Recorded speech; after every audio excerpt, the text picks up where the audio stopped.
In this video, I will discuss strategies for alt seasons, and the video will contain some general information and some general considerations about trading strategies. However, this video is specifically aimed for creating a strategy how to deal with alt seasons. So take that into account when viewing this video.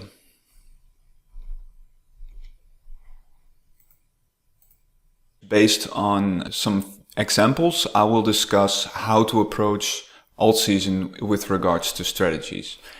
Of course, I browse Twitter a lot, and in doing so, there are of course a lot of messages, tweets coming up with regards to dealing with alt season. And I've picked out a few that gives a hint about how people treat alt seasons different with regards to how they plan to make trades. This guy, Mark, he is going to swing trade so many alt runs on Bitcoin dumps and pumps that I will double or triple my portfolio before you realize it. That's of course a way to deal with alt season, in a sense that you are planned to swing trade any type of pump or movement that might occur on an alt run, depending on whatever Bitcoin might do. So that's one example. Another example is from Bully, and he is actually reviewing his actions and his trading on the last alt season that occurred in 2017. Back then he was day trading alts, and as he reflects upon himself, he said, "I was new and dumb and made several trades a day, and I think it took 14 years of my life. And I made a lot less than I could have."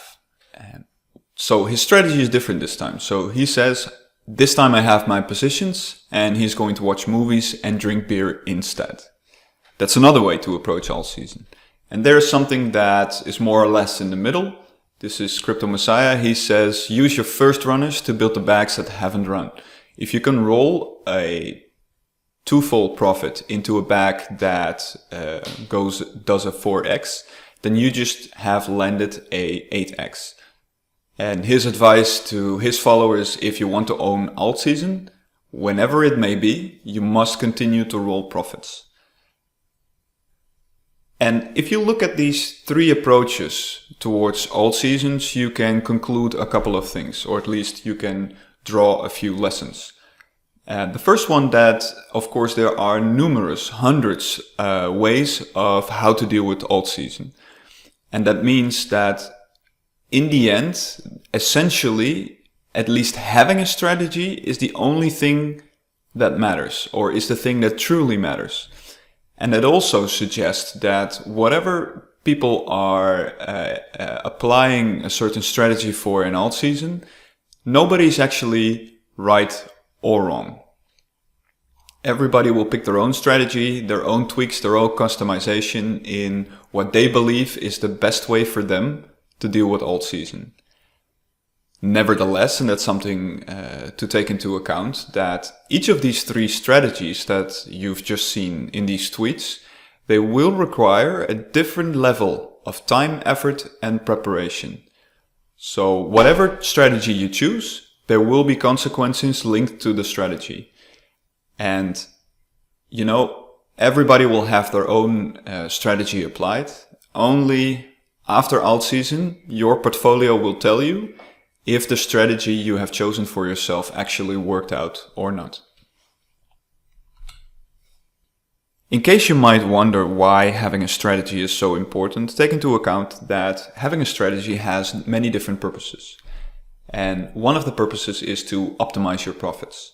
So it helps you in making sure that you sell in time, at least partials in time. And it also helps you to make sure you can get out of a certain position well into profits.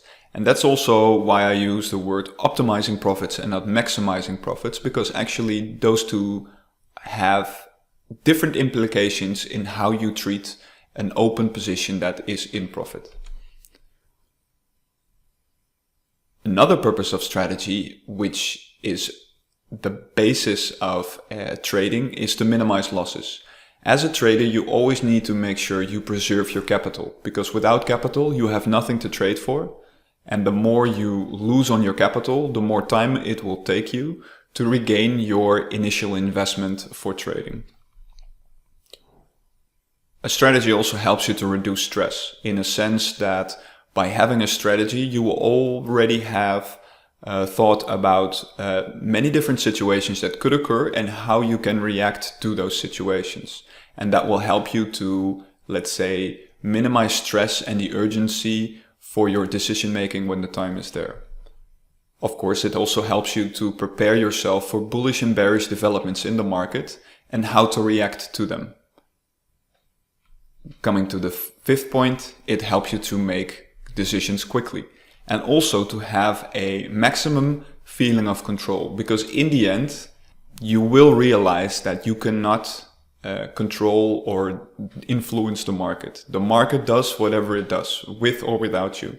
And the only thing you can do is by trading, by your placing your trades, by deciding your entry, your stop loss, and your exit, you can more or less maximize the influence and the feeling of control that you have on your trades. Of course, it also helps you to spend your crypto time as efficiently as possible. By having a strategy, you already have laid out your path in how to deal with crypto. So it helps you to just follow the path and not be distracted too much by all the things that will only cause you noise and clutter in your decision making and your trading behavior.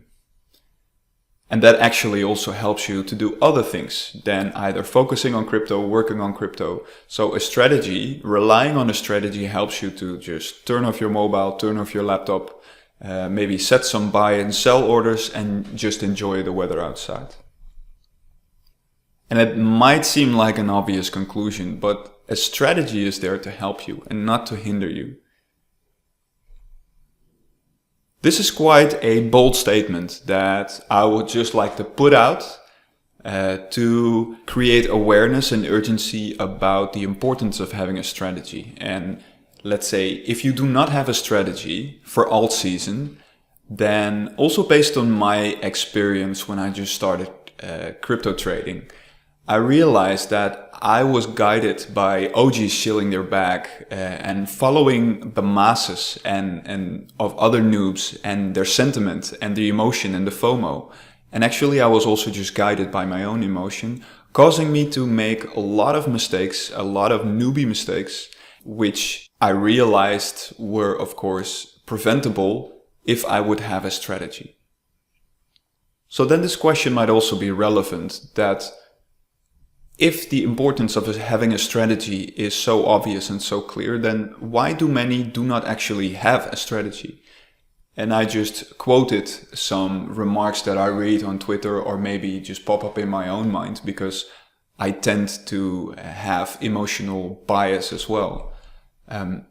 This is one of them. Buy, hold, and sell at the right time. That's my strategy. Simple, right? I'll decide then when it's the best time to sell. I want to sell the top. In that sense, I want to maximize my profits. And of course, another one is we never know how high things can go.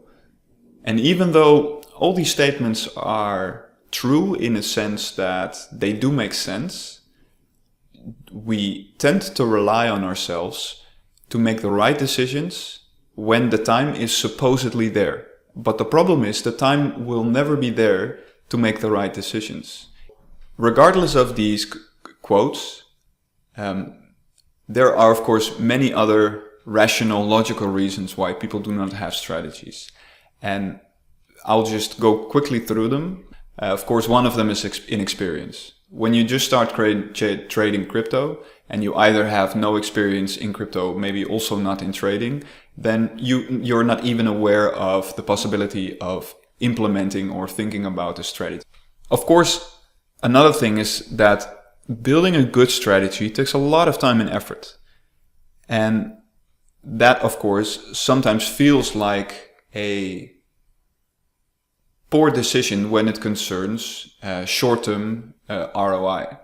When you build a strategy, it takes time to make money consistently over a longer period of time. And many people try to make money at this time and try to maximize the profit as soon as possible. What the strategy essentially does is it will push forward decision making. So when you build a strategy, you already try to think about all the decisions you will most likely need to make when the time is there.